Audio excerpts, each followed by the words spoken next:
Tower, both pilots are unconscious. I'm taking control now. The air traffic controller froze. The voice on the radio wasn't a man. Wasn't even an adult. It was a child. An 11-year-old girl. Flying a Boeing 757. With 222 passengers. And nobody knew if she could land it alive. Before you watch full story, comment below from which country are you watching. Don't forget to subscribe for more amazing stories. Alaska Airlines Flight 391 left Seattle-Tacoma International Airport at 2:47 p.m. on a cold Tuesday afternoon in March. 222 passengers climbed aboard the Boeing 757. Business travelers heading to meetings in Boston. Families going to visit relatives. College students returning from spring break. An elderly couple celebrating their 50th wedding anniversary. A young mother with twin babies. A construction worker going to his brother's funeral. 222 ordinary people on an ordinary flight. None of them knew that in exactly 2 hours and 33 minutes, their lives would depend on the smallest person on the plane. Seat 14A, window side. That's where Lily Nakamura sat. She was so small that the businessman in seat 14B didn't even notice her at first.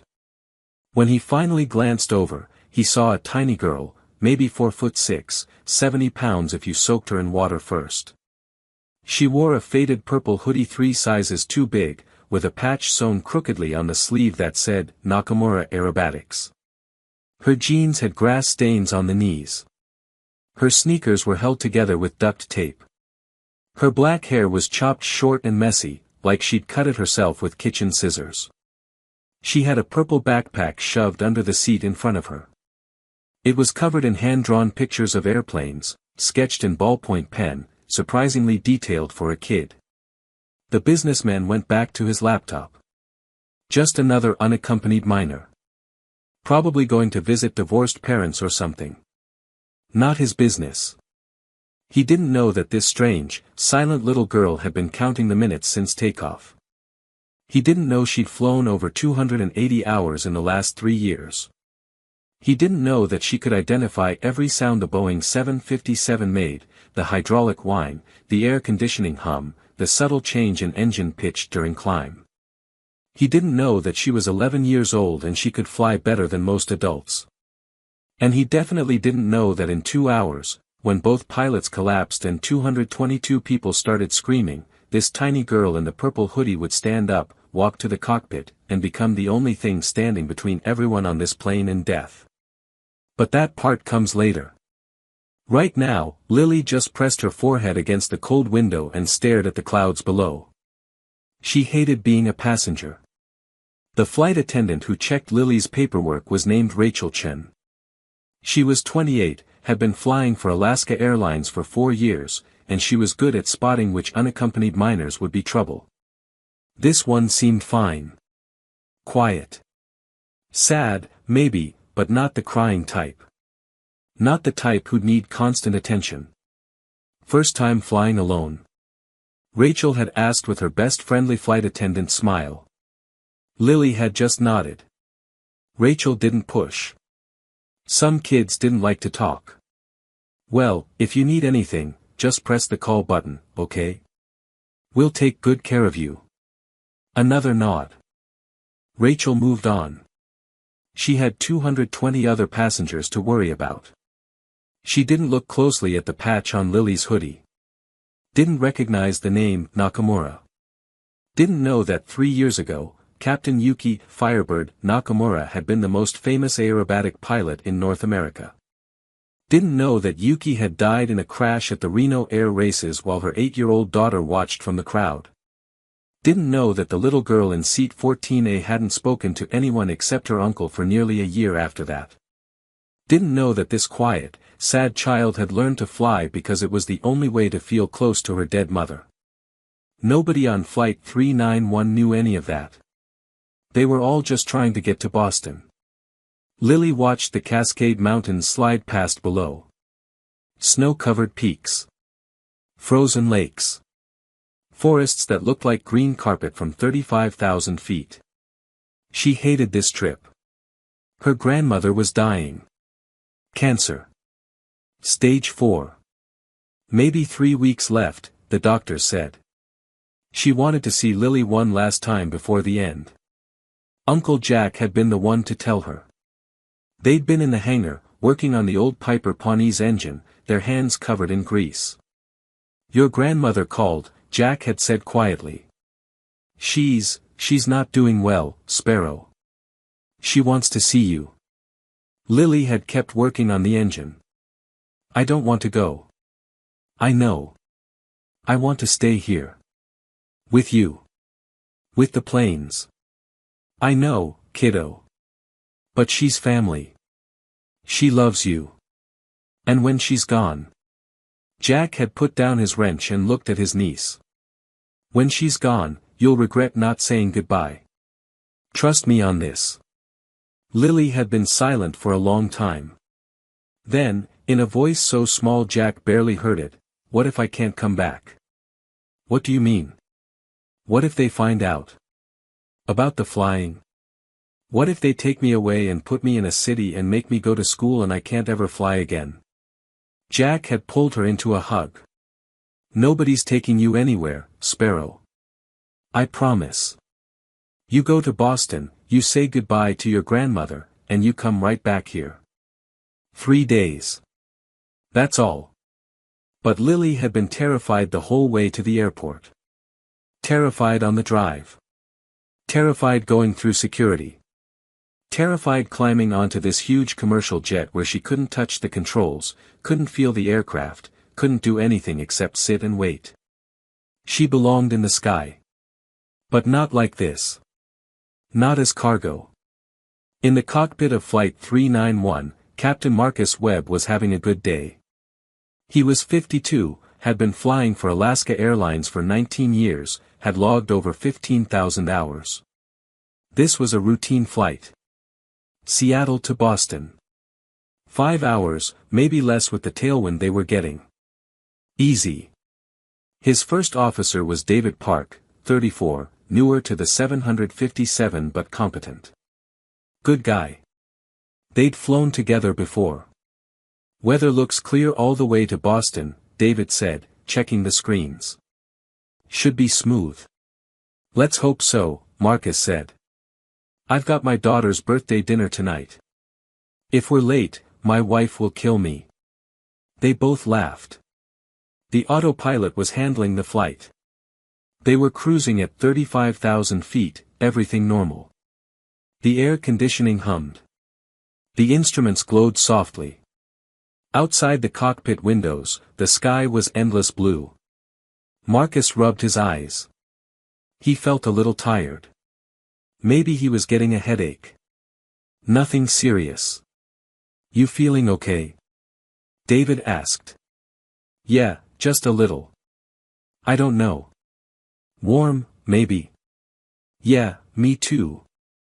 The AC might be running too hot. Marcus reached for the environmental controls. Adjusted the temperature. That better? I guess. They didn't know that the air conditioning system had a crack in the heat exchanger. Didn't know that carbon monoxide from the engines was slowly leaking into the cockpit air supply. Didn't know that they were being poisoned one breath at a time. It was odorless. Colorless. Invisible. And it was killing them. 2 hours into the flight, Rachel was in the galley preparing drinks when she heard the captain's voice on the intercom. But something was wrong. Ladies and gentlemen, we're experiencing some technical, please remain. His words were slurred. Confused. Like he was drunk. Then the intercom cut off. Rachel froze. That wasn't normal. That was very, very not normal. She grabbed the interphone. Dialed the cockpit. No answer. She dialed again. Still nothing. Her heart started pounding. She walked quickly to the cockpit door. Knocked. Captain Webb? Everything okay? No response. She used her code to unlock the door. Pushed it open. and saw a nightmare. Captain Webb was slumped forward in his seat, unconscious. His lips had a blue tint. His breathing was shallow and ragged. First Officer Park was still conscious, but barely. His hands were shaking violently on the controls. His eyes were unfocused. He tried to speak but only managed a garbled sound, "Hell, hell," before his whole body started convulsing. Rachel screamed. Another flight attendant, James, rushed up behind her. "Oh my God! Get him out of the seat!" Rachel shouted. "He's seizing, he's going to crash us." They pulled David out of the first officer's seat. He collapsed onto the cockpit floor, his body jerking uncontrollably. Rachel looked at the instruments. She didn't know how to fly, but she could read numbers. Altitude, 34,200 feet. Descent rate, 1,500 feet per minute. They were going down. The autopilot was fighting against whatever random inputs David had made before they pulled him out, but it was struggling. Warning alarms were beeping. The aircraft was shaking. 222 people on board. And both pilots were down. Rachel's hands were shaking so badly she could barely hold the interphone. She keyed the cabin PA system. Tried to keep her voice steady. Failed. "If there are any pilots aboard this aircraft, please identify yourself to the cabin crew immediately. This is an emergency." She could hear the cabin erupt in panic. Shouting. Crying. Screaming. James stared at her. "What do we do?" "I don't know, we need a pilot." "What if there isn't one?" Rachel couldn't answer that. Because if there wasn't a pilot on board, everyone on this plane was going to die. In seat 14A, Lily's head snapped up the moment she heard the captain's slurred voice on the intercom. The businessman in 14B was still focused on his laptop. The woman across the aisle was reading a magazine. Nobody else seemed to notice. But Lily noticed. She knew that sound. Knew what it meant when a pilot's speech got confused and slow. Hypoxia. Or carbon monoxide. Or something else stealing oxygen from the brain. Her mother had taught her about it when she was 6. Had made her memorize the symptoms. If you ever hear a pilot talk like that, Sparrow, something is very wrong. You listen. You watch. You be ready. Lily's small hands gripped the armrests. When the intercom cut off abruptly, her stomach dropped. When the flight attendant's panicked voice came over the PA asking for pilots, the whole cabin exploded. People were screaming. A baby started crying. Someone shouted, "We're going to crash." A man 3 rows up was praying loudly in Spanish. The businessman in 14B finally looked up from his laptop. What the hell? But Lily was already unbuckling her seatbelt. She stood up. The businessman grabbed her arm. "Kid, sit down. You heard her, there's an emergency." Lily pulled her arm free without saying a word. She walked toward the front of the plane. Her purple hoodie made her look even smaller than she was. People barely noticed her moving through the chaos. Just a scared kid looking for a flight attendant. Nobody paid attention. Rachel was standing near the cockpit door, talking rapidly into the interphone, her face white with terror. 2 other flight attendants were with her. All 3 looked like they were about to cry. Lily walked up to them and said, in a voice that was quiet but absolutely clear. "I need to see the cockpit." Rachel looked down. Saw this tiny 11-year-old girl. "Sweetheart, you need to go back to your seat." "Are the pilots sick?" Rachel's professional mask cracked. "Both of them. Captain's unconscious. First officer can't speak. We need a pilot and nobody's." "I can fly," Lily said. All 3 flight attendants stared at her. "You're a child," Rachel said. "I'm 11. I've been flying since I was 9. I've logged 280 hours. I know how to take off and land. I know emergency procedures. I can help. James let out a hysterical laugh. You've got to be kidding. I'm not kidding. Lily looked directly at Rachel. Her dark eyes were calm. Too calm for a child in an emergency. My name is Lily Nakamura. My mother was Captain Yuki Nakamura. She was an aerobatic pilot. She died 3 years ago at Reno. My uncle is Jack Nakamura. He was a Navy F/A-18 pilot. He's been teaching me to fly since I was 8. It's illegal. I know that. But I can fly. And if you don't let me try, everyone on this plane is going to die. The aircraft lurched violently to the left. More screaming from the cabin. Rachel made a decision that would either save 222 lives or haunt her forever. Follow me. She unlocked the cockpit door. The cockpit was worse than Lily had imagined. Captain Webb was slumped unconscious in the left seat, his breathing barely visible. His lips were blue-gray.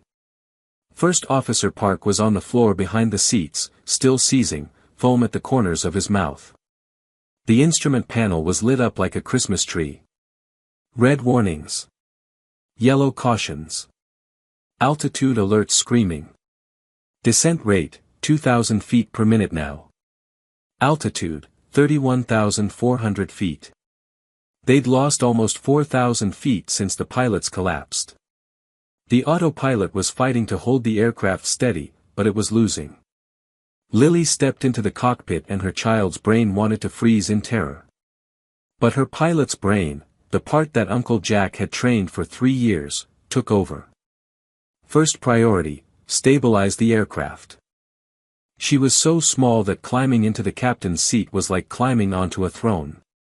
The seat was huge. The cockpit was enormous. The instrument panel stretched away from her like the dashboard of a spaceship. Her feet didn't reach the rudder pedals. The yoke was too far away. She was 70 pounds trying to control 120 tons of metal and fuel and 222 human lives. But she'd learned to fly in a crop duster where she couldn't reach the pedals either. Where she had to sit on phone books and stretch to touch the controls. Size didn't matter. Control mattered. She found the seat adjustment controls. Moved the seat all the way forward. Sat on the very edge. Her feet still barely touched the pedals, but it was enough. She wrapped her small hands around the yoke. It was heavier than the Piper Pawnee's stick. Heavier than anything she'd ever flown. But it moved. Second priority, stop the descent. She looked at the instruments. Found the autopilot panel. Located the disconnect button. Uncle Jack's voice in her head, autopilot is helpful, Sparrow, but in an emergency, sometimes you need to feel the aircraft. Trust your hands. She pushed the disconnect. A loud warning tone. Autopilot disconnect. Autopilot disconnect. Suddenly the full weight of the aircraft was in her hands. It wanted to keep descending. Wanted to drop toward the mountains below. Lily pulled back on the yoke. Gently. Steadily. The Boeing 757 was nothing like the crop duster. It was sluggish. Heavy. It didn't respond instantly. But it did respond. The descent slowed. 1,500 feet per minute. 1,000 feet per minute. 500 feet per minute. Level. Lily held the yoke steady. Her arms were already aching. She was so small that she had to use her whole body to keep the aircraft level. But it was working. Third priority, communicate. She found the radio panel. It looked more complicated than the simple radio in the Pawnee, but the basics were the same. She keyed the mic. And spoke in a voice that was definitely, unmistakably, a child's voice. Mayday, Mayday, Mayday. This is Alaska Airlines Flight 391. Both pilots are incapacitated. I have control of the aircraft. My name is Lily. I'm 11 years old. I can fly but I need help landing. Please respond. For 3 long seconds, there was only static. Then a voice, male, professional, but shocked, Alaska 391. Say again. Who is speaking? My name is Lily Nakamura. I'm 11. I'm a passenger. Both pilots are unconscious. It looks like carbon monoxide poisoning. The aircraft was descending. I stopped the descent. I'm holding it level at, She checked the altimeter. 29,600 feet. I can fly small aircraft but I've never flown anything this big. I need help. Please. Another pause. Longer this time. Then a different voice. Older. Female. Trying very hard to stay calm.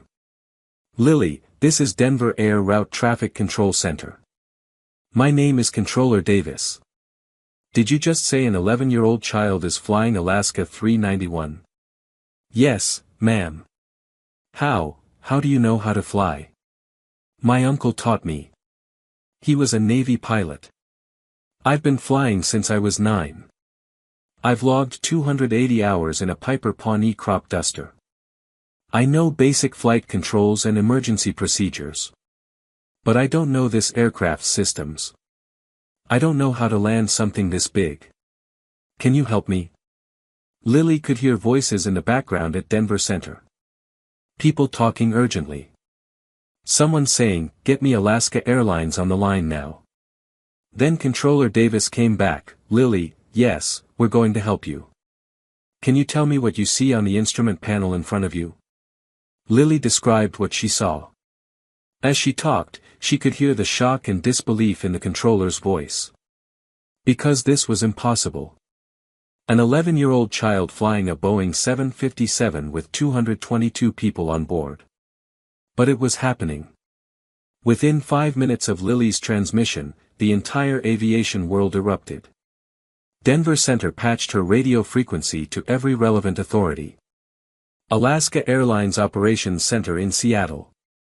The FAA Emergency Response Team. Boeing's Technical Support. The National Transportation Safety Board. And someone started making phone calls. Because if there was an 11-year-old girl who claimed to have 280 hours of flight time, someone had been teaching her. Someone who knew her skills. Someone who could help. It took 12 minutes to find Jack Nakamura's phone number. He was in his hangar in rural Oregon, 2,000 miles away, covered in engine grease, working on the Piper Pawnee's carburetor. His cell phone rang. Unknown number. He almost didn't answer. But something made him pick up. "This is Jack.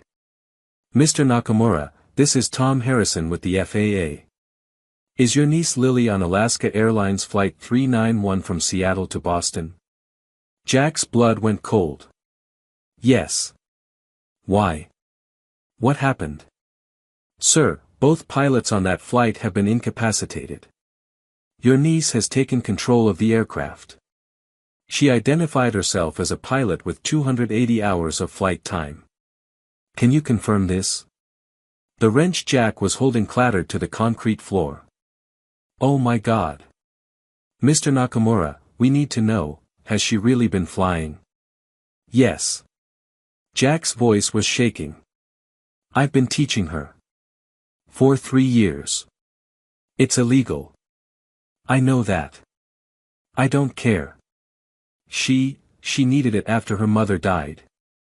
But she's good. She's really good. Better than most adult students I trained in the Navy. But she's 11 years old and she's flying a 757 AN. Sir, we need you on the radio with her. Right now. Can you get to a phone that can be patched into air traffic control?" "Yes, give me the number." They gave him a secure line to call.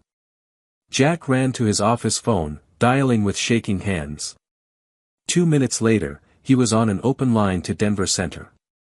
"Patch me through to her," he said. "Please." She needs to hear my voice. Controller Davis made the connection.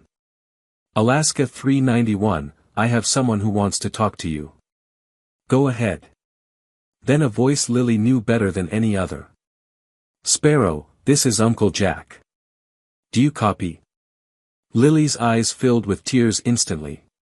Her hands were shaking on the yoke. Her whole body was shaking. Uncle Jack, she whispered.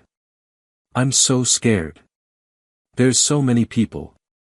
I don't know if I can. Lily, listen to me. Jack's voice was steady. Calm. The voice he used when teaching her to recover from a spin. You've already done the hard part. You stopped the descent. You're flying the aircraft. You're talking to air traffic control. You're doing everything right. Now we're going to help you land this plane. But I need you to be Sparrow. Can you do that for me? Lily wiped her eyes with the back of one hand, keeping the other on the yoke. Took a deep, shaky breath. Yes, sir. That's my girl. Now tell me what you see on the instruments.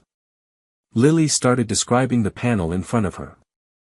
As she talked, her voice steadied. This was familiar.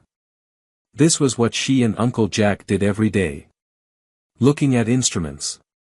Analyzing. Problem solving. Behind her, Rachel and the other flight attendants were still in the cockpit, frozen in shock. Because they were watching an 11-year-old girl, a tiny child who had to sit on the edge of the seat to reach the controls, flying a Boeing 757 like she'd been doing it for years.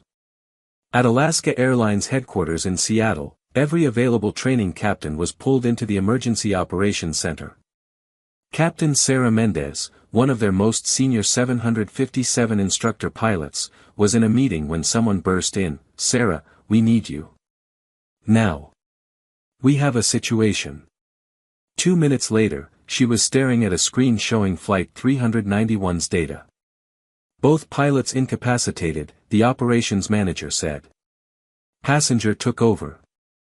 An 11-year-old girl. Claims she can fly. She's been holding the aircraft level for the last 15 minutes. We need you to talk her through landing. Sarah blinked. I'm sorry, did you say 11 years old? Yes. That's impossible. It's happening. She's on the radio right now. Can you help her or not? Sarah grabbed a headset. Patch me through. Seconds later, she heard a child's voice, small, scared, but surprisingly calm, talking to Denver Center about engine instruments. Sarah keyed her mic. Lily, my name is Captain Sarah Mendez. I'm a 757 instructor pilot with Alaska Airlines. I'm going to help you land this aircraft. Are you ready to work with me? Yes, ma'am, Lily said. But I need to tell you, I've only flown small planes. I don't know the systems on this one. I don't know where anything is. That's okay. I'm going to tell you exactly what to do, step by step. First, I need you to re-engage the autopilot. Can you find the autopilot panel? Lily scanned the center console. Found the autopilot controls. I see it. Good. Push the button that says, LNAV. That will make the autopilot follow your flight path. Lily pushed it. Immediately, the yoke's resistance changed. The autopilot took over the small corrections. Her arms sagged with relief. It's working. The plane's flying itself now. Perfect. That buys us time. Now, let's talk about where you're going to land. Denver Center's controller cut in. Alaska 391, we're coordinating with Denver International Airport. We're clearing the airspace. You'll have priority landing. Lily looked out the cockpit window. Saw mountains. Endless mountains. Her stomach clenched. I've only ever landed on a grass runway. A small grass runway. This is really big. Uncle Jack's voice, Sparrow, big runway means more room for mistakes. That's good. You can do this. But Lily's hands were shaking again. At Peterson Air Force Base in Colorado Springs, two F-15 fighter pilots scrambled. Major Kate Viper Sullivan and her wingman, Captain Dave Hawk Morrison, were in the air within 8 minutes of the alert. Their mission, intercept Alaska 391. Provide visual confirmation. Be ready for, whatever this situation was. Because the briefing they got was insane. You're escorting a 757 being flown by an 11-year-old girl, the controller told them. Say again. Viper said. Did you say 11? Affirmative. Both pilots incapacitated. Passenger took over. She's a child. This is a joke, right? Negative. This is real. Get eyes on that aircraft and report. The two F-15s went supersonic, streaking across Colorado. Viper spotted Alaska 391 15 minutes later. Denver, Viper lead has visual. Alaska 391 is wings level, maintaining altitude. Aircraft appears stable. Viper, can you see into the cockpit? Viper maneuvered closer. Pulled alongside the massive 757. Looked through the cockpit window. And her breath caught. The captain's seat looked empty. All she could see was the top of someone's head. Dark hair. Barely visible over the seat back.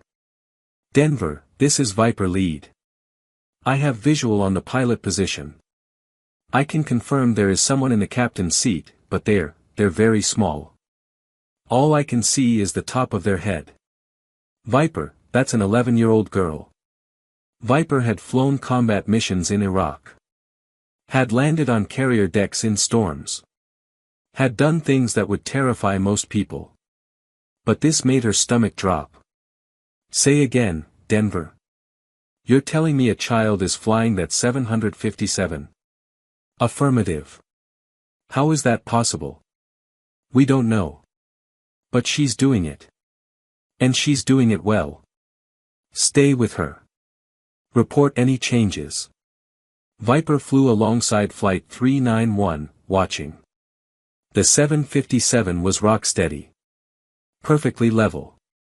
Not wavering.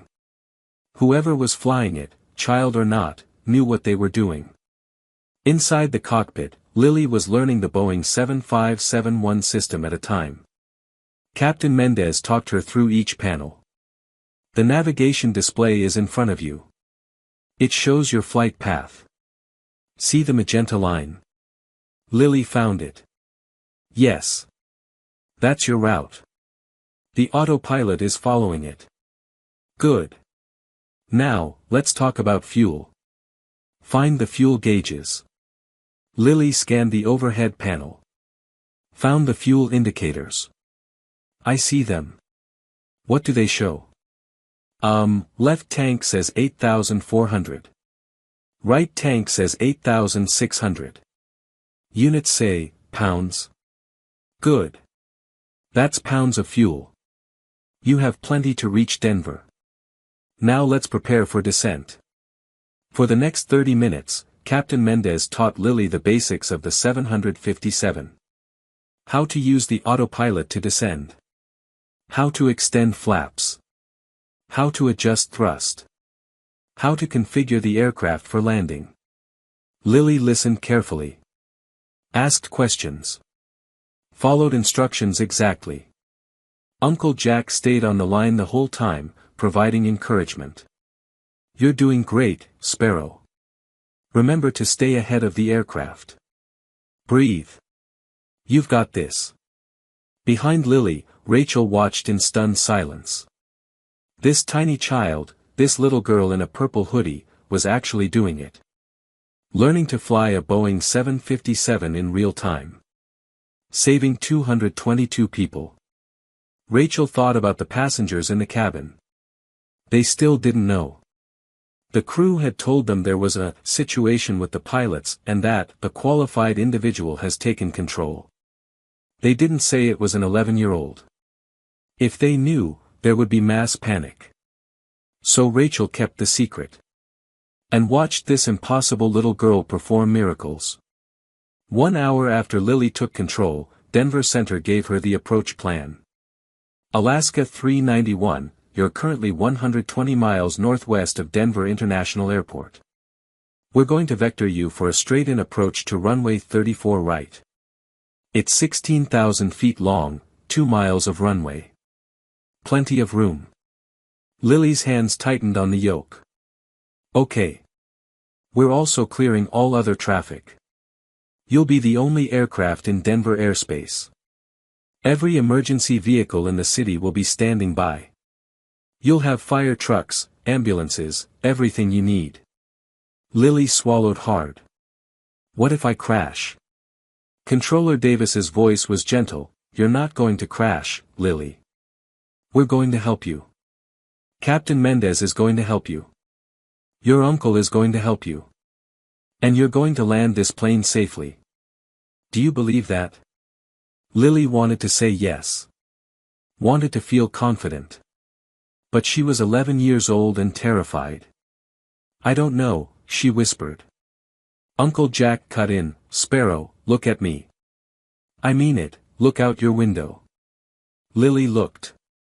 Major Sullivan's F-15 was flying formation just off the 757's right wing. So close Lily could see the pilot's face through the helmet visor. The pilot gave her a thumbs up. That's Major Sullivan, Jack said. She's one of the best pilots in the Air Force. She's watching you. And she says you're flying perfectly. So I need you to trust yourself. You've been flying for 3 years. You've done touch-and-goes in crosswinds that would scare most pilots. You've recovered from spins. You've handled emergencies. This is just another landing. Bigger aircraft, same principles. You can do this. Lily took a shaky breath. Okay. That's my Sparrow. Captain Mendez came back on. Lily, let's start your descent. Find the altitude selector on the autopilot panel. It's a knob with numbers. Lily found it. Got it. Turn it counterclockwise to select 24,000 feet. Lily turned the knob. The numbers on the display changed. Now push the knob in. She pushed. The autopilot pitched the nose down slightly. The aircraft began descending. Good. The autopilot is doing the work.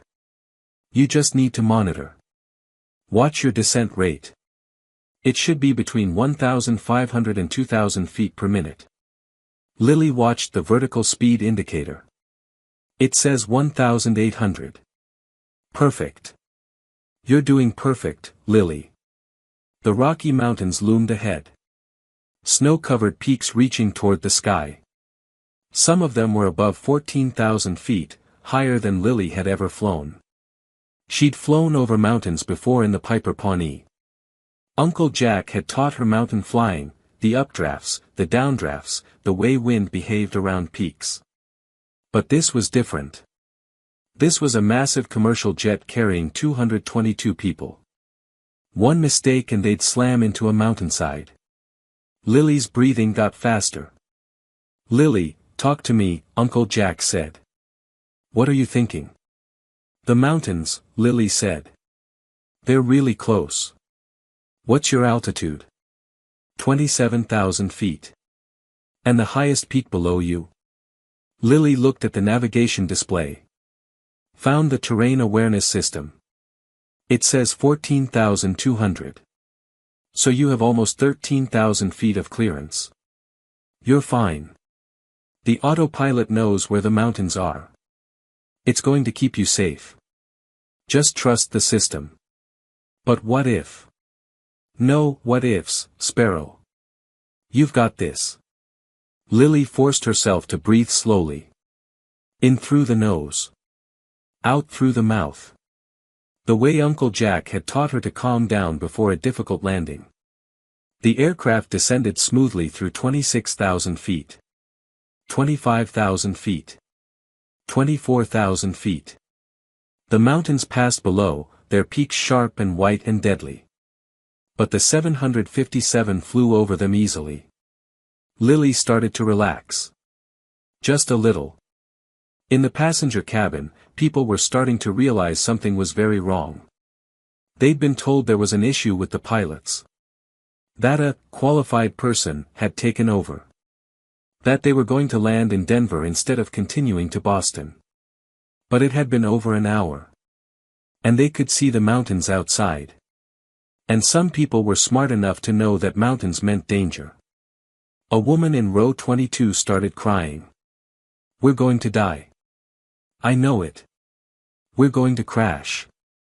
Her husband tried to calm her down. They said everything's under control. Then why are we landing in Denver? Why won't they tell us what's happening? Other passengers started getting agitated. Someone demanded answers. Rachel came on the PA system. "Ladies and gentlemen, I know you're scared. But I need you to trust us. We have someone very skilled flying this aircraft. We're going to land safely in Denver. Please stay calm. Please stay in your seats. We're going to be okay." She didn't say the pilot was 11 years old. If she did, there would be riots. So she lied. And prayed that this impossible child in the cockpit could actually pull this off. At 18,000 feet, Captain Mendez started teaching Lily the landing configuration. "Lily, we need to slow down and extend the flaps. Find the flap lever. It's on your right, near the throttles." Lily found it. A large lever with settings marked 0, 1, 5, 15, 20, 25, 30. "I found it," Lily said. "Good. Right now it should be at 0. We're going to extend flaps gradually as we descend. First, I need you to slow down. Find the speed selector on the autopilot panel." Lily scanned the panel. Found a knob labeled Speed. "Got it. What does it show right now?" 280.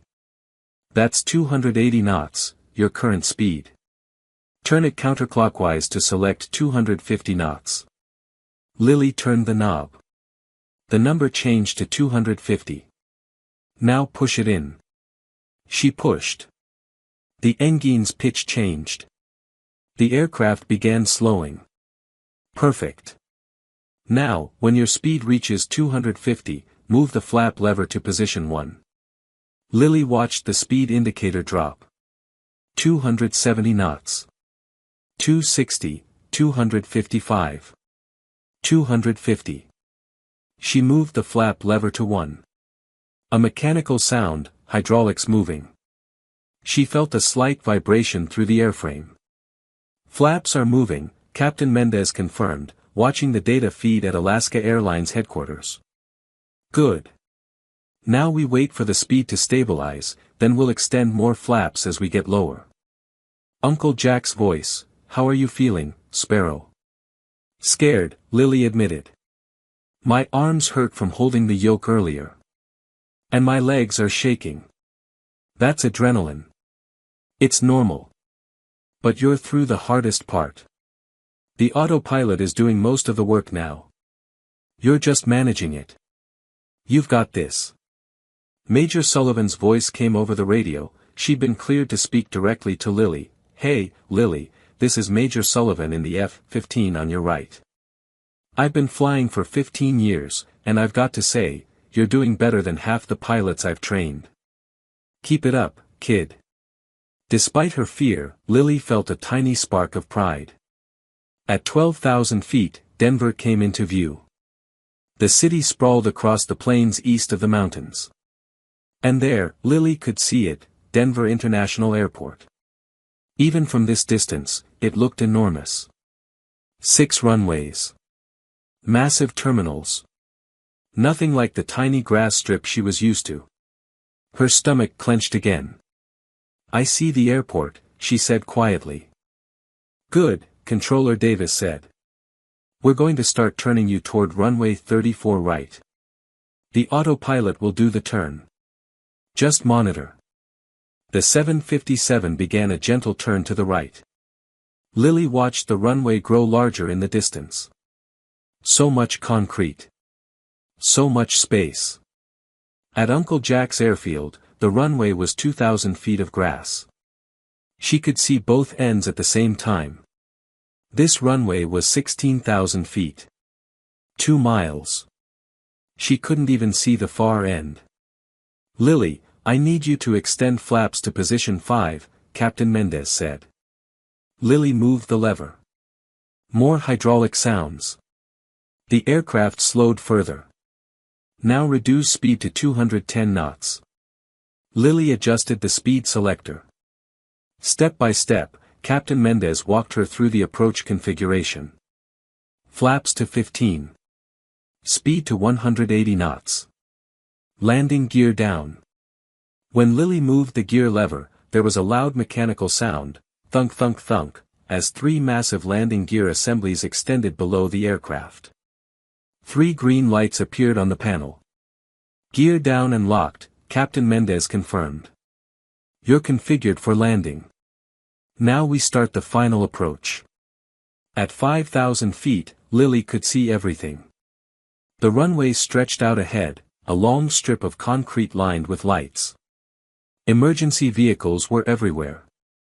Fire trucks. Ambulances. Police cars. Dozens of them. All waiting for her. All waiting to see if an 11-year-old girl could land a Boeing 757. Alaska 391, you're 10 miles from the runway, Controller Davis said. Turn heading 340. Descend and maintain 4,000 feet. Lily adjusted the autopilot settings. The aircraft turned on to final approach. Now she was lined up with the runway. A straight shot. But she still had to actually land. And for that, she'd have to turn off the autopilot and fly manually. Lily, Captain Mendez said gently. At 1,000 feet, you're going to disconnect the autopilot and hand fly the landing. I know that sounds scary, but you've done this before. It's just like landing the Piper. Same principles. Bigger aircraft, but same principles. Do you understand? Lily's mouth was dry. Yes, ma'am. Your uncle is going to talk you through it. I'll be here if you need me.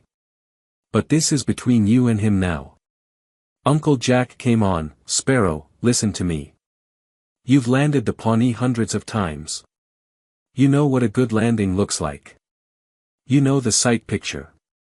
You know when to flare. This is the same thing. The runway is bigger, the aircraft is heavier, but the fundamentals don't change. Trust your training. Trust yourself.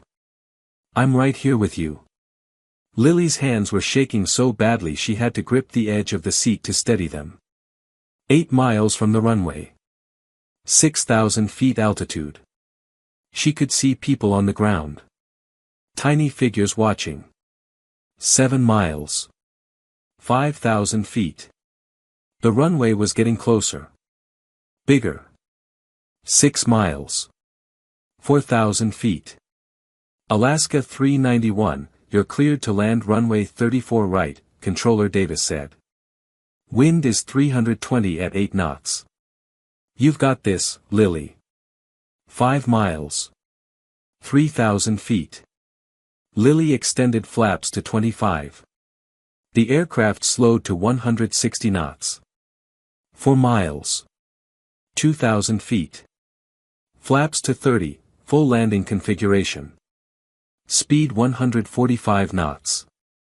3 miles. 1,500 feet. Uncle Jack, okay, Sparrow. At 1,000 feet, disconnect the autopilot. You ready? Lily couldn't speak. Just nodded, even though he couldn't see her. 2 miles. 1,200 feet. Her finger hovered over the autopilot disconnect button. 1,000 feet. She pushed it. Autopilot disconnect. Autopilot disconnect. Suddenly the full weight of the 757 was in her hands again. It was descending at 700 feet per minute. The runway was rushing up. Lily's arms were shaking. Her whole body was shaking. But her hands stayed on the yoke. 800 feet. The runway was huge now, filling her vision. 600 feet. She could see the markings on the concrete. The threshold numbers. The touchdown zone. 400 feet. Uncle Jack's voice, calm and steady, looking good, Sparrow. You're on glide path. Just keep it coming down. 300 feet. Lily's eyes were locked on the runway, watching the sight picture. The way the runway appeared to rise up to meet her. She'd done this hundreds of times in the Pawnee. This was the same. Bigger. Heavier. More people depending on her. But the same. 200 feet. A little power, Uncle Jack said. You're sinking fast. Add just a touch of throttle. Lily pushed the throttles forward slightly. The engines responded. The descent rate decreased. 100 feet. The ground was right there. So close. 50 feet. Now, Sparrow. Flare. Pull back gently. Let it float. Lily pulled back on the yoke with all her strength.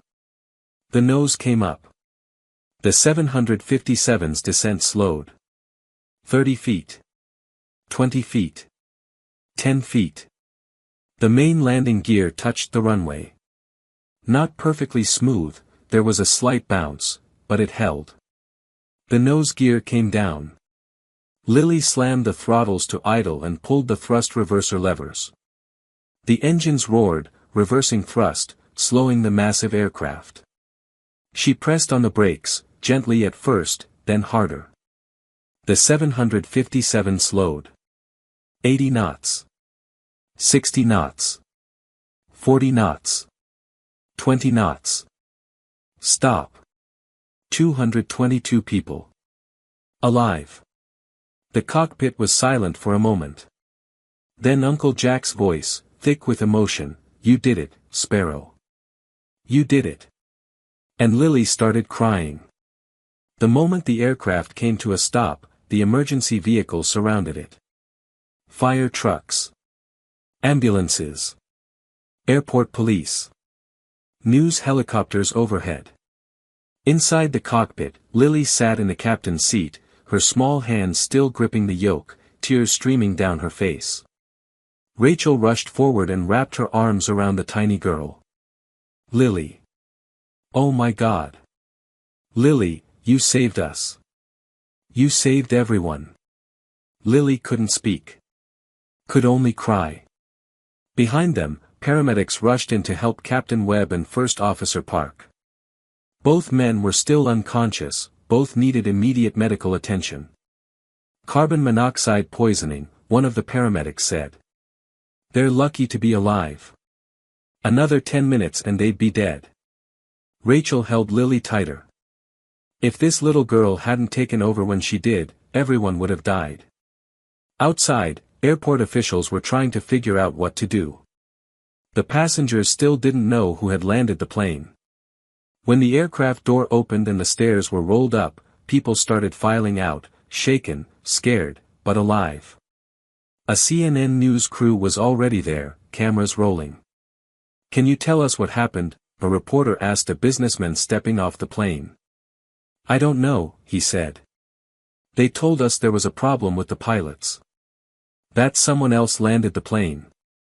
But they wouldn't say who. Another passenger, a woman in her 60s, all I know is we're alive. Whoever saved us, I want to thank them.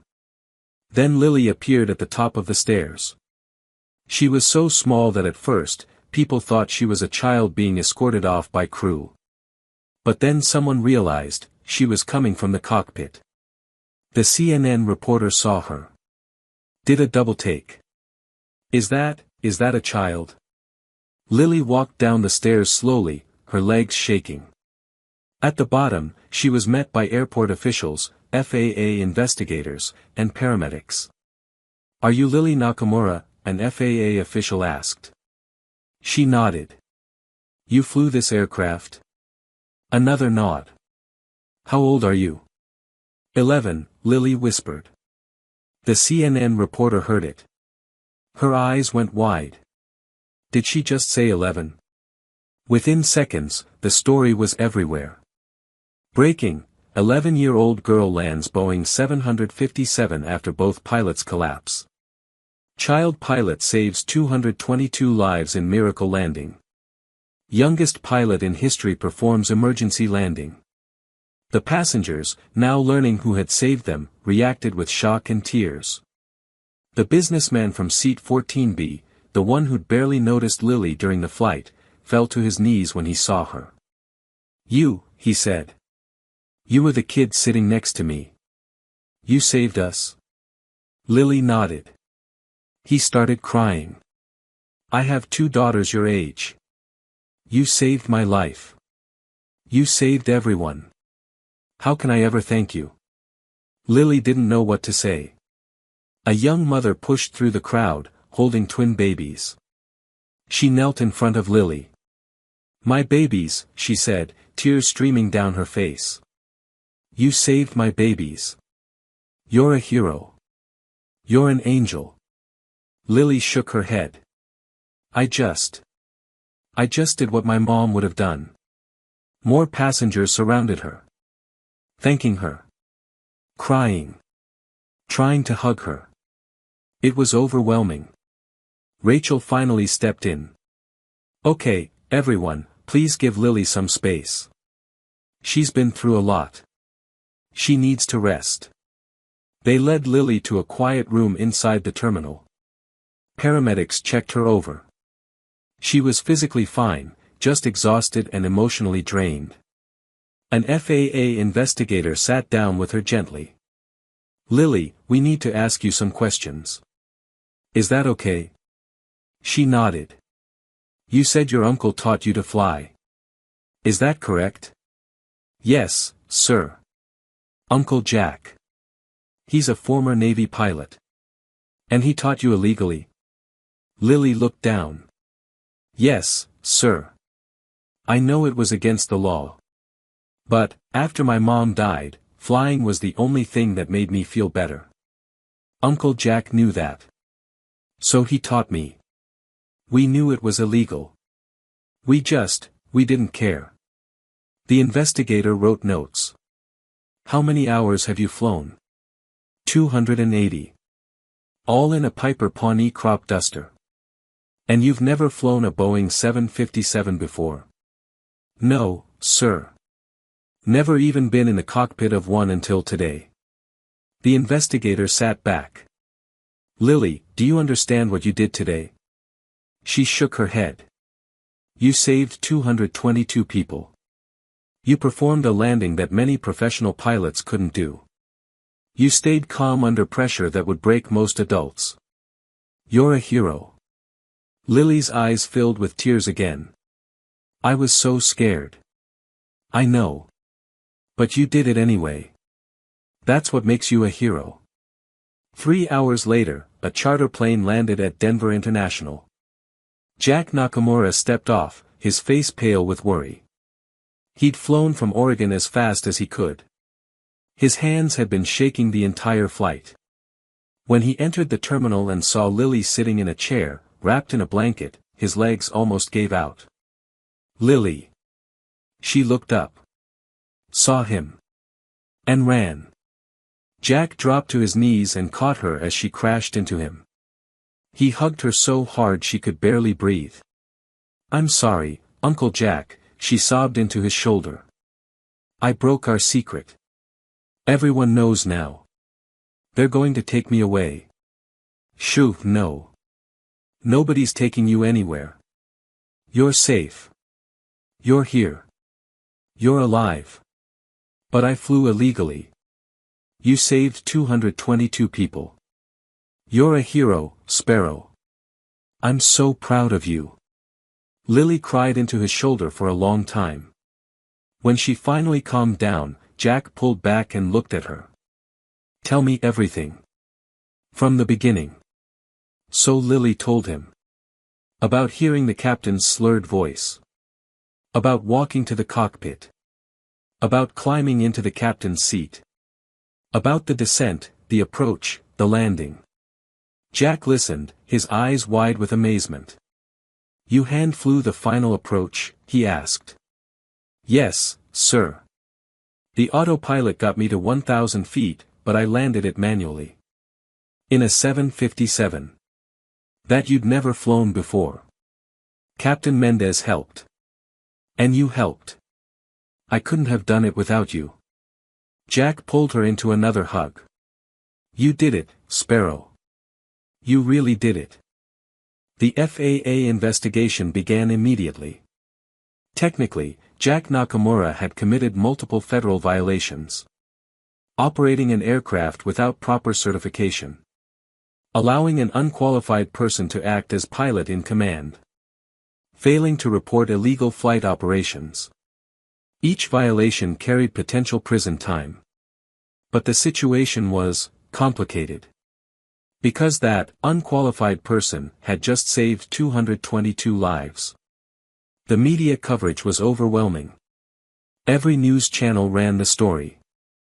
11-year-old Lily Nakamura, dubbed the Miracle Child pilot, landed a Boeing 757 yesterday after both pilots were incapacitated by carbon monoxide poisoning. Experts are calling it one of the most remarkable feats in aviation history. Video footage showed Lily walking down the aircraft stairs, tiny, exhausted, overwhelmed. Interviews with passengers. "She's an angel. She saved my life. I can't believe an 11-year-old did that. It's a miracle. I want to thank her family. They raised an incredible child." But there were also questions. How was an 11-year-old allowed to fly illegally for 3 years? Why didn't social services know about this? Should her uncle be prosecuted? The FAA held a press conference 3 days after the incident. The FAA administrator, a stern woman named Patricia Reynolds, stood at a podium. "We have completed our preliminary investigation into the Alaska Airlines Flight 391 incident," she said. "We can confirm that Lily Nakamura, age 11, took control of the aircraft after both pilots were incapacitated. She successfully landed the Boeing 757, saving all 222 people on board." Reporters shouted questions. Will you prosecute her uncle? Is she in trouble for flying illegally? Administrator Reynolds held up a hand for silence. Jack Nakamura violated multiple federal regulations by teaching his niece to fly without proper certification. Under normal circumstances, this would result in prosecution and potential imprisonment. Murmurs from the crowd. However, Reynolds continued, these are not normal circumstances. Lily Nakamura's illegal training resulted in 222 people going home to their families. Her uncle's decision to teach her, while illegal, created a pilot capable of performing under extreme pressure. She paused. The FAA's mission is to ensure safety in aviation. Jack Nakamura's actions, while illegal, ultimately served that mission. Therefore, after extensive deliberation, we have decided not to pursue criminal charges. Applause from the reporters. Instead, Reynolds said, we are recognizing Lily Nakamura with the FAA's highest civilian commendation for heroism in aviation. And we are offering her a path, when she reaches the legal age of 16, to obtain her pilot's license through a specialized training program. More applause. Lily Nakamura proved that skill, courage, and training matter more than age. While we cannot condone illegal flight operations, we can recognize exceptional circumstances when we see them. Today, we celebrate a young hero. The passengers of Flight 391 organized a gathering 2 weeks later. They wanted to thank Lily in person. It was held at a hotel in Denver. Over 150 of the 222 passengers attended. Lily didn't want to go. She hated crowds. Hated attention. But Uncle Jack convinced her. They need to thank you, Sparrow. They need closure. And you need to see that what you did mattered. So she went. When she walked into the conference room, 150 people stood and applauded. Lily froze. It was overwhelming. Terrifying. But then she saw their faces. The businessman from seat 14B, smiling with tears in his eyes. The young mother with the twin babies, holding them up so Lily could see. The elderly couple who'd been celebrating their anniversary. All alive because of her. The young mother approached first. Lily, I want you to meet Emma and Ella. My daughters. They're alive because of you. She placed one of the babies in Lily's arms. Lily looked down at the tiny infant. So small. So fragile. Hi, Emma, Lily whispered. Or Ella. I'm not sure which one you are. The mother laughed through tears. That's Emma. She's the troublemaker. Lily smiled. Other passengers came forward, one by one. Thanking her. Hugging her. Telling her their stories. I was going to Boston to see my daughter graduate college. Because of you, I made it. I'm a cancer survivor. I beat cancer, and then I almost died in a plane crash. But you saved me. Thank you. My son is getting married next month. I'm going to walk him down the aisle because of you. Story after story after story. 222 lives. Each one with dreams, families, futures. All saved by one tiny girl who learned to fly because it was the only way to feel close to her dead mother. By the end of the event, Lily was exhausted but smiling. For the first time since her mother died, she felt like she'd done something that mattered. Captain Marcus Webb and First Officer David Park both survived. They were hospitalized for a week, treated for severe carbon monoxide poisoning. When they were released, they asked to meet Lily.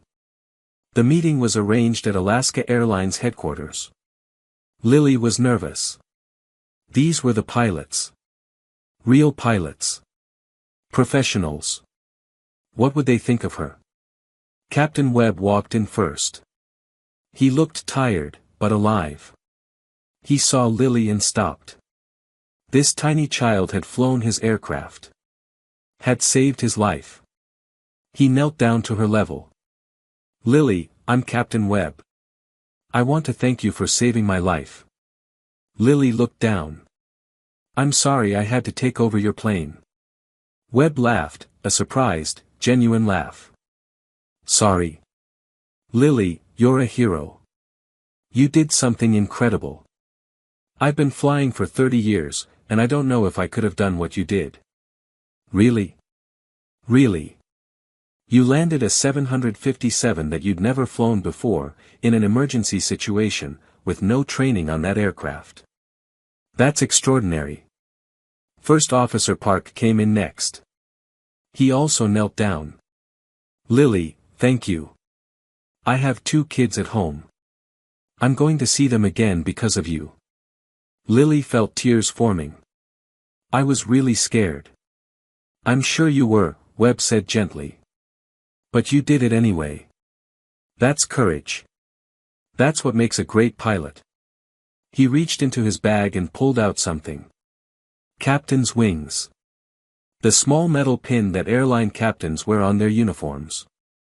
These were mine when I was a first officer, Webb said. I want you to have them. Because one day, when you're old enough, you're going to be an incredible pilot. And I want you to remember that you're already a hero. He pinned the wings to Lily's purple hoodie.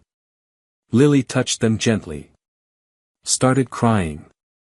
Thank you, she whispered. 3 weeks after the incident, Lily returned to Oregon. Uncle Jack drove her back to the isolated airfield that had been her home for 3 years. Everything looked the same. The rusted hangars. The grass runways. The old Piper Pawnee waiting in the hangar. But everything felt different. Because now, people knew about this place. News crews had come. Aviation magazines had done stories. Flight schools wanted to sponsor her training. The secret was gone. Lily walked into the hangar and stood in front of the Piper Pawnee.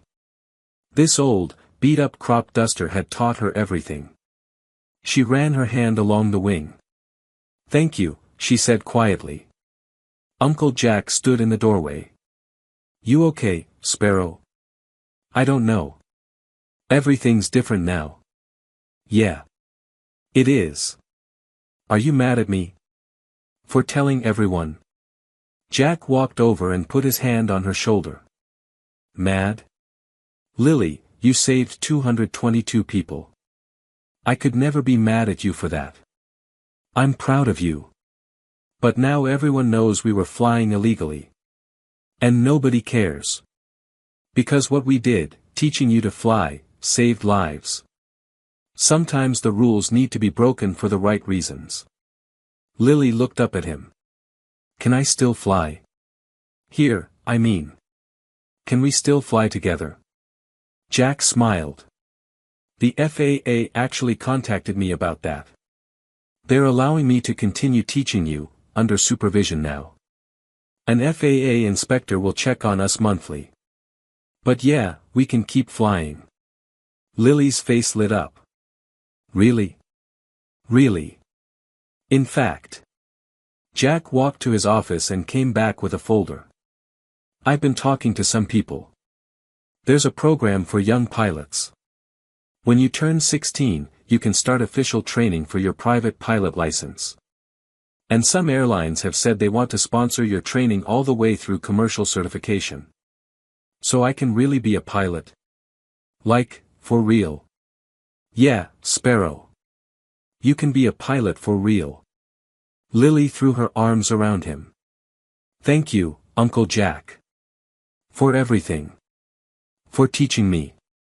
For believing in me. Always, kiddo. Always." That afternoon, they flew. Just like they had hundreds of times before. Lily climbed into the Piper Pawnee's seat, sat on the phone books to reach the pedals, wrapped her hands around the stick. Uncle Jack sat in the instructor's seat behind her. "You ready?" he asked. "Ready. Then let's fly." Lily started the engine. The familiar rumble. The propeller spinning. She taxied to the grass runway, checked her instruments, and pushed the throttle forward. The Pawnee bumped across the grass, gaining speed. 50 knots. 60 knots. She pulled back on the stick. And lifted off. The ground dropped away. The trees fell below. The sky opened up above. Lily felt the weight lift from her chest. This was where she belonged. Not in cities. Not in schools. Not in places where people stared and asked questions. Here. In the sky. Where her mother had lived. Where she felt free. "How does it feel, Sparrow?" Uncle Jack asked. Lily smiled, the first real smile in weeks. "It feels like home." Lily finally made it to Boston a month later. Her grandmother was in hospice. Very weak. Not much time left. Lily didn't want to go. Didn't want to say goodbye. But Uncle Jack said it was important. "She needs to see you one more time, Sparrow. And you need to see her. You'll regret it if you don't." So Lily flew to Boston, commercial flight again, but this time with Uncle Jack beside her. When they walked into the hospice room, Lily saw her grandmother for the first time in 3 years. She looked so small. So fragile. Nothing like the strong woman Lily remembered. Her grandmother's eyes opened when she heard them enter. "Lily?" Her voice was barely a whisper. "Hi, Grandma. Come here, sweetheart." Lily walked to the bed. Sat in the chair beside it. Her grandmother reached out a thin, shaking hand. Lily took it. "I heard what you did," her grandmother said. "On the airplane. Everyone's talking about it. My granddaughter, the hero. I was really scared." "Of course you were. But you did it anyway." Her grandmother smiled. "You're just like your mother. She was fearless too." Lily's eyes filled with tears.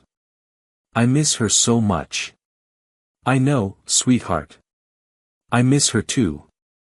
Every day. Her grandmother squeezed Lily's hand weakly. But she's so proud of you. I know she is. Wherever she is, she's watching, and she's proud. You think so? I know so. You're her daughter. You have her courage. Her skill. Her heart. The grandmother coughed, struggling to breathe. I'm sorry I couldn't take care of you after she died. I know you needed to be with Jack. Needed to fly. I understand that now. It's okay, Grandma. No, it's not. I wanted you to have a normal life. School. Friends. But that's not what you needed. You needed the sky. Just like your mother. They sat together for a long time, holding hands. Finally, her grandmother said, "Promise me something, Lily. Anything. Keep flying. Get your license when you're old enough. Become a pilot. Make your mother proud. And when you're up there, flying, remember that she's with you. Always." Lily was crying now. I promise, Grandma. I promise. Her grandmother smiled. Closed her eyes. Good girl. My brave, beautiful girl. 3 days later, her grandmother passed away peacefully in her sleep. Lily cried at the funeral. But they weren't just sad tears. They were grateful tears. Because she'd gotten to say goodbye. Lily stood at her mother's grave on a warm September afternoon. The cemetery was quiet. Just her and Uncle Jack and the wind in the trees. She placed flowers on the headstone, purple, her mother's favorite color. "Hi, Mom," she said softly. "It's me. Lily. I guess you know what happened. With the plane. The 757. Uncle Jack says you would have been proud. I hope you were watching." She touched the headstone, running her fingers over the engraved name, Captain Yuki Firebird Nakamura. "I'm going to keep flying, Mom. When I'm old enough, I'm going to get my license. I'm going to be a commercial pilot. Maybe not aerobatics, I'm not ready for that yet. Maybe someday. But I want to fly big planes. Help people. Keep them safe." She paused, remembering the passengers from Flight 391. The babies. The families. The dreams she'd saved. "I saved 222 people, Mom. Because you taught me to love flying. Because Uncle Jack taught me how to fly. Because you both showed me that the sky is where I belong." Tears ran down her face. But she was smiling. "I miss you every day. But when I fly, I feel close to you. Like you're there with me. Like you're teaching me. Guiding me." Uncle Jack stood nearby, giving her space. Waiting. When Lily walked back to him, she asked, "Can we go home and fly?" Jack smiled. "Yeah, Sparrow. Let's fly." They drove back to Oregon. Back to the isolated airfield. Back to the Piper Pawnee and the grass runway and the open sky. But things were different now. The FAA inspector visited monthly, watching Lily fly, impressed every time. Aviation journalists came to interview her.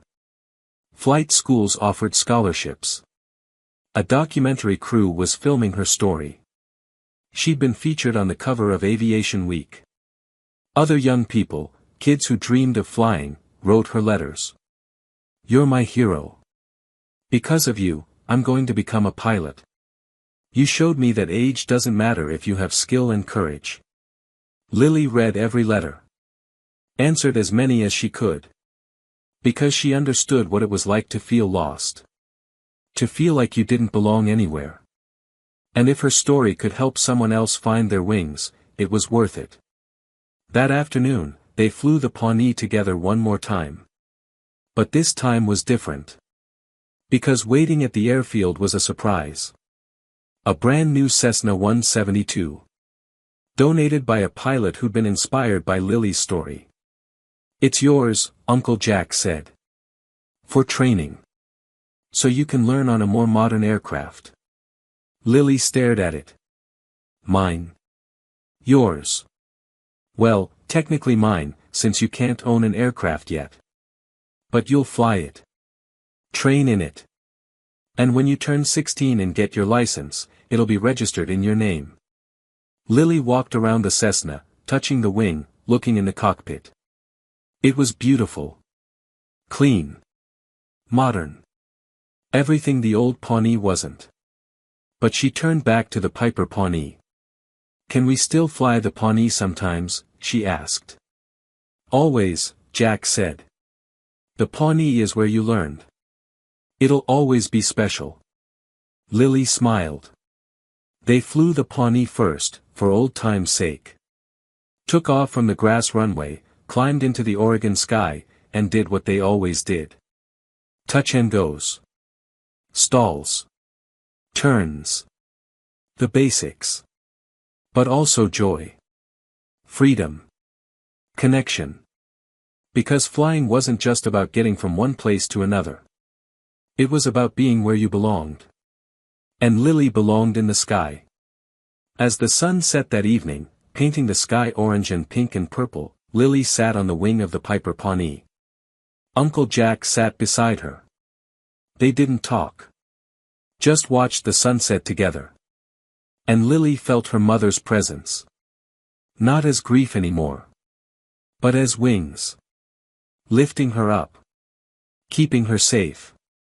Guiding her forward. She was Sparrow. The girl who saved 222 lives at age 11. The youngest hero in aviation history. The tiny pilot in the purple hoodie who proved that size doesn't define courage. But more than that, she was Yuki Nakamura's daughter. And she was finally flying the way her mother had taught her. Fearlessly. Joyfully. Free. Lily Nakamura, now 16, stood in the FAA office in Portland, Oregon. An examiner sat across from her, reviewing her flight records. 280 hours before age 12, he said, shaking his head in amazement. Then another 400 hours of supervised training since then. You have more flight time than most pilots twice your age. Yes, sir, Lily said. And you want to take your private pilot exam today? Yes, sir. The examiner smiled. Well, let's see if the girl who landed a 757 at age 11 can pass a basic private pilot check ride. 3 hours later, after an oral exam and a flight test, Lily walked out with her private pilot license. At 16 years old, she was finally, legally, a pilot. Uncle Jack was waiting outside. He pulled her into a hug. "I'm so proud of you, Sparrow. I couldn't have done it without you." "Yes, you could have. You've always had it in you. I just helped you find it." That night, Lily flew solo for the first time as a legal pilot. Just her and the Cessna and the sky. She climbed to 5,000 feet, leveled off, and looked out at the world below. And she whispered, "Thanks, Mom. For the wings." The sky was endless, and Lily was home.